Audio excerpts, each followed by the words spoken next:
Hello dear students, welcome back to my YouTube channel. और मैं शिव गुप्ता आपका हार्दिक स्वागत वंदन एवं अभिनंदन करता हूं। डियर स्टूडेंट्स, आज आज हम लोग पढ़ने वाले हैं डॉक्टर हजारी प्रसाद द्विवेदी का जीवन परिचय, जो कि बोर्ड की एग्जाम के दृष्टि से काफ़ी इम्पोर्टेंट है। यानी डॉक्टर हजारी प्रसाद द्विवेदी का जीवन परिचय आप किसी भी वर्ष का पेपर उठा के देख लीजिए कि डॉक्टर हजारी प्रसाद द्विवेदी का जीवन परिचय हर साल पूछा जाता है। आई होप, मैं आशा करता हूँ कि इस वर्ष भी यानी 2023 में भी डॉक्टर हजारी प्रसाद द्विवेदी का जीवन परिचय जरूर ही पूछा जाएगा। ठीक है, तो देखिए आपको किस प्रकार से लिखना है।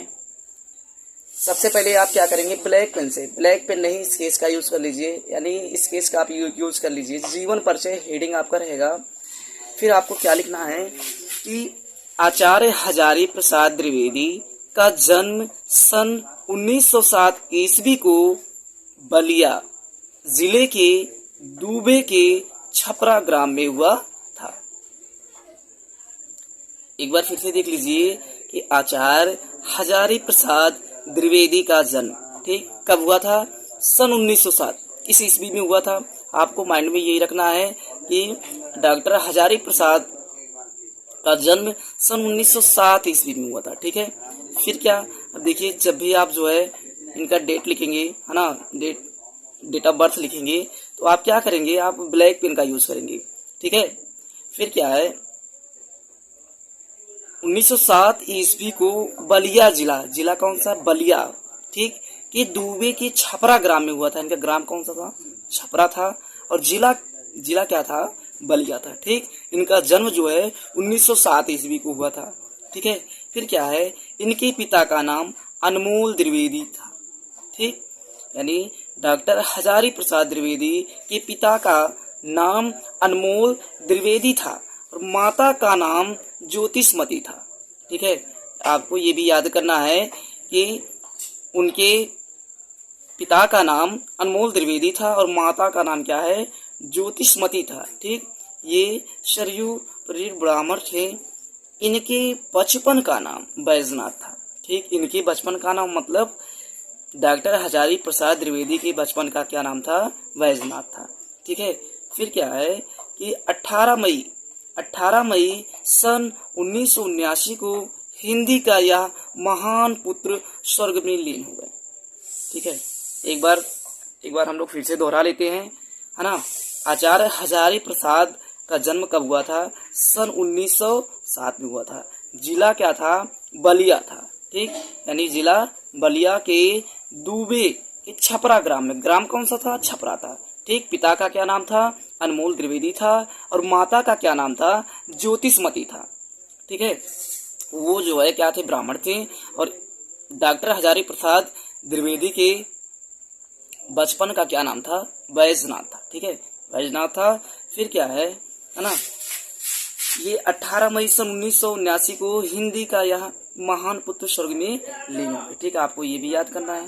ठीक है, फिर देखिए, अब देखिए आपको इसके बाद जीवन परिचय तो आपको लिखना ही है, और है ना, फिर आपको जो है साहित्यिक परिचय भी लिखना है। क्या, साहित्यिक परिचय। ठीक, हेडिंग आप डालेंगे। ठीक, उसके अंतर्गत क्या है कि आचार्य हजारी प्रसाद द्विवेदी हिंदी साहित्य के आलोचना तथा निबंध के क्षेत्र में अविस्मरणीय योगदान था या है, कुछ भी कह सकते हैं आप। फिर क्या है, सन 1930, ठीक, 1930 ईस्वी में काशी हिंदू विश्वविद्यालय से ज्योतिषाचार्य की उपाधि प्राप्त की। ठीक, इन्होंने ज्योतिषाचार्य की उपाधि जो है सन कितने में प्राप्त की, 1930 में। ठीक है, 1930 में, और काशी हिंदू विश्वविद्यालय से। ठीक है, फिर क्या है, ये कई विभागों के अध्यक्ष एवं प्रमुख रहे हैं। फिर देखिए यहाँ पे आपको कृतियां, इनकी थोड़ा सा कृतियां के बारे में लिखना। क्या है, इनकी जो कृतियां है क्या है, आलोचनात्मक कृतियां हैं। ठीक है, फिर क्या है, उसमें देखिए क्या क्या है पहला क्या आपका सूर साहित्य आप लिखेंगे। आप ऐसे ही लिखेंगे बोर्ड के एग्जाम में, अगर आप ऐसे ही लिखेंगे तो आपको फुल मार्क्स मिलेगा। आप जितना चाहते हैं ना आपको फुल मार्क्स मिलेंगे। तो पहला सूर साहित्य, और दूसरा क्या है हिंदी साहित्य की भूमिका, और तीसरा क्या है प्राचीन भारत के कलात्मक विनोद, और चौथा क्या है कबीर, और पांचवा क्या है नाथ संप्रदाय आदि।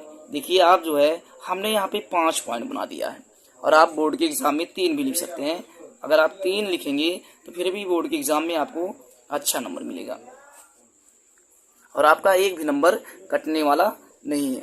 फिर देखिए उसके आगे हम लोग देखते हैं निबंध संग्रह। क्या पढ़ेंगे? निबंध संग्रह, ठीक है।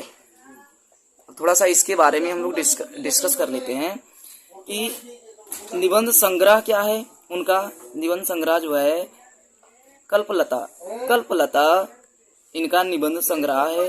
अशोक के फूल इनका क्या है निबंध संग्रह, ठीक। जैसा कि आपको ये पता है, आप इससे परिचित भी होंगे। अशोक के फूल आपने इसे जो है इंटर में तो पढ़ा ही होगा, प्लस 11th में नहीं तो हाई स्कूल में भी पढ़ा होगा, ठीक है। यानी अशोक के फूल, ठीक। फिर क्या है कुटज है, विचार और विनक है, विचार प्रवाह है, ठीक। और फिर आपको ये हेडिंग डालना उपन्यास डालना है। तो उपन्यास क्या है बाण भट्ट की आत्मकथा। दूसरा क्या है पुनर्वा है, और तीसरा क्या है पारुचंद्र लेख इत्यादि। आपको बोर्ड के एग्जाम में ऐसे ही लिखना है। डियर स्टूडेंट्स, अगर आप ऐसे ही बोर्ड के एग्जाम में लिखेंगे तो आपका एक भी नंबर कटने वाला नहीं है। दोस्तों, यदि आपको मेरा वीडियो अच्छा लगा तो प्लीज़ आप मेरे चैनल को सब्सक्राइब कीजिएगा, लाइक कीजिए, कमेंट कीजिए। दोस्तों, इससे क्या होता है, इससे थोड़ा सा हमें खुशी मिलता है, थोड़ा सा हम मोटिवेट होते हैं, और हम ये सोचते हैं कि हम आपके लिए ऐसे ही वीडियो हमेशा बनाते रहें।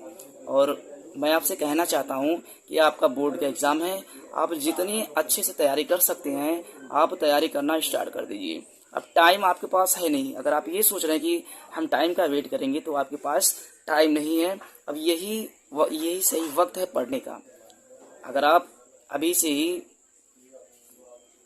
सच्चे मन से पढ़ना स्टार्ट कर दिए तो आपको अच्छे नंबर प्राप्त करने में कोई रोक नहीं पाएगा।